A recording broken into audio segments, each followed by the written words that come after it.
Hello everyone, Andy Wolverton here at Journeys in Darkness and Light, and I've got quite a lineup of new releases for September, so let's get started. First, I have one update. Film Noir, The Dark Side of Cinema, Volume 20, originally scheduled for August, has been moved to September 17th. Now, let's take a look at September's 4K releases. On September 14th, Touch of Evil from 1958, directed by Orson Welles, from Eureka Masters of Cinema. You may remember that Masters of Cinema previously released a Region B edition in 2011. There appears to be nothing new in this release, but I'll update if I make any discoveries on that front. On September 17th, The Long Good Friday from 1980, now on 4K and Blu-ray from Criterion. Now, this is an upgrade, but it's also a new 4K restoration as well. I'll link to the extras, but it appears that there's nothing here that hasn't been on previous releases. Still, a 4K restoration on 4K is nice. On September 24th, Body Double from 1984, a 4K steelbook from Sony Pictures.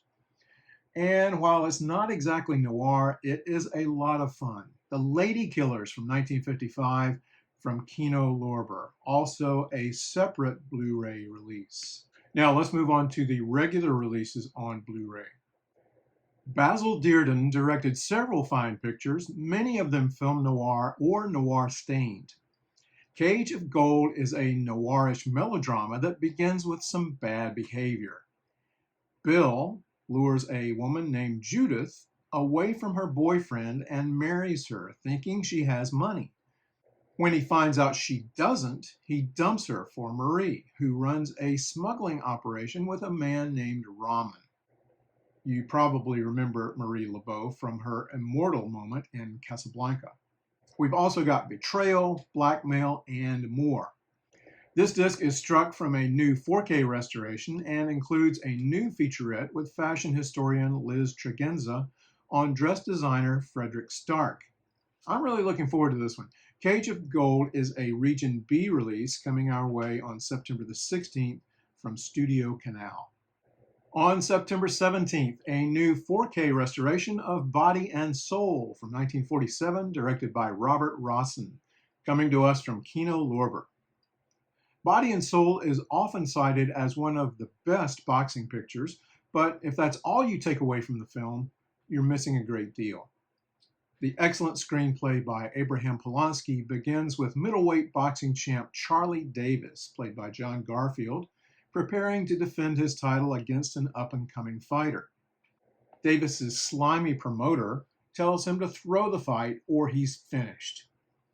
What led to this awful situation? We find out thanks to film noir's best friend, The Flashback. Francis Lyon and Robert Parrish won the Oscar for Best Film Editing with this film, and deservedly so. But the movie also boasts cinematography by James Wong Howe, excellent direction by Robert Rossen, and fine performances by the entire cast, which includes Garfield, Lily Palmer, William Conrad, and more.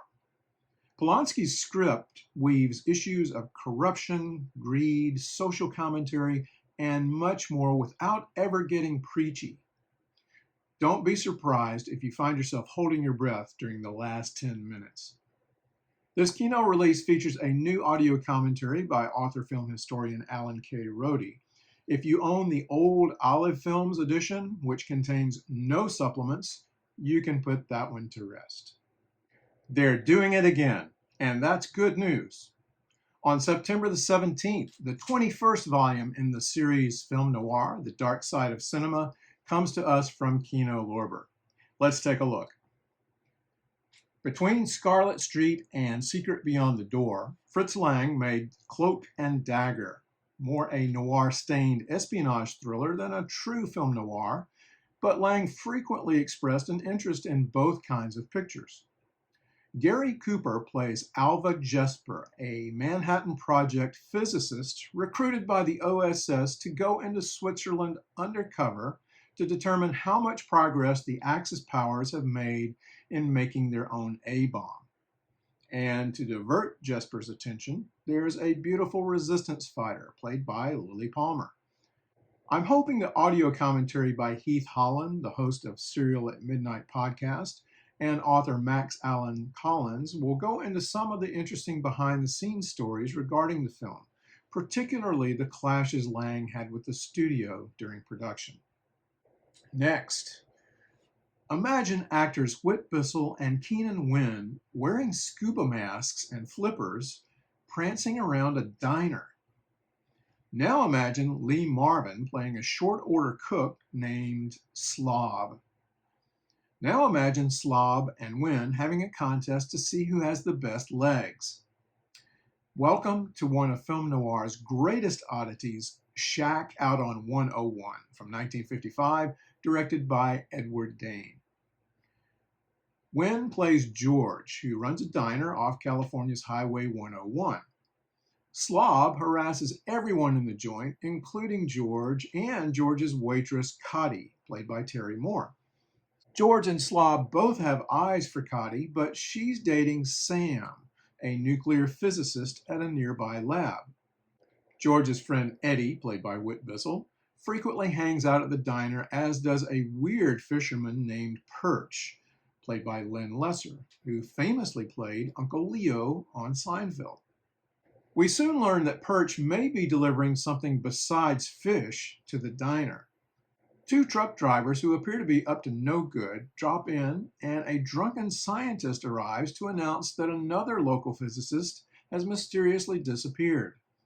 Of all the people I've just described, one of them is a spy. It's not quite gonzo, and it's certainly not out of control, but Shack Out on 101 is just odd. But I like it. Maybe you will too. Olive Films originally released this film on Blu-ray in 2013 with 0 extras, but this Kino disc includes a new audio commentary by professor and film scholar Jason Nye. And closing out the set, a movie that's never been released on DVD or Blu-ray as far as I can tell, Shortcut to Hell from 1957, the only film directed by James Cagney. The story is largely a remake of the 1942 classic This Gun for Hire. Here, Robert Ivers plays Kyle Niles, a hitman who's paid off in marked bills, then takes Glory Hamilton, played by Georgianne Johnson, as a hostage. Glory is also the girlfriend of Sergeant Stan Lowry, the detective trying to nab Niles. This one includes a new audio commentary by film historian screenwriter Gary Girani. All of these films in this set are struck from new 4K scans. On September the 23rd, from Radiance Films, 2 international noir titles you may not be familiar with, but look compelling. First, We Still Kill the Old Way from 1967, directed by Elio Petri. Arturo, a pharmacist, has been receiving death threats, which is no surprise to anyone since everybody knows he's a womanizer. But on a hunting trip with his friend Antonio, both men are mysteriously killed, leading to widespread speculation. The film is based on the terrific novel To Each His Own by Leonardo Sicassia, which I highly recommend from NYRB. The picture won the Best Screenplay Award at the Cannes Film Festival, and Jean-Maria Volonté won for Best Actor at the Italian Golden Globe Awards. I'll link to the extras, which are quite impressive.